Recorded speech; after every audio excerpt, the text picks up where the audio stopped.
For the first time, there are more Australian adults who've had a COVID vaccine than those who haven't, and soon more will be eligible, with the Prime Minister announcing Pfizer shots will be made available to all people aged 16 to 39 from August 30.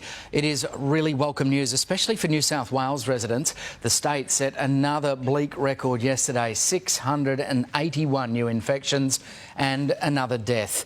Joining me now is vaccination expert Professor Julie Leask from the University of Sydney.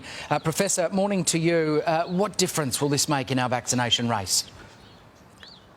It's great, Matt, because we'll be able to just offer everybody a vaccine without any hesitancy in the terms of how it's offered, or for the people who are considering vaccination. And we know that about 11%, 10% of people are just holding off for the Pfizer vaccine. So this is great.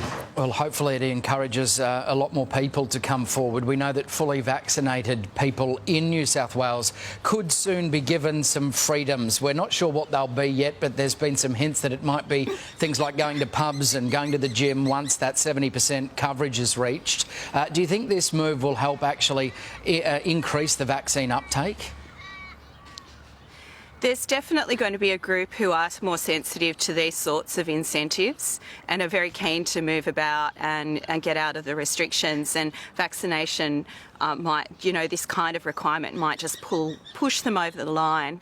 But the way we go about these sort of requirements needs to be very carefully thought out, carefully done, and as temporary as possible, so that we don't end up creating this whole underclass of people who can't or won't vaccinate and miss out on everything for a really extended period of time. So maybe until we get 80%, this might be reasonable, but there are also other options, like not just requiring vaccination, but evidence of previous infection, in other words, natural immunity, or evidence of a recent negative test, so that people can still access some of those things.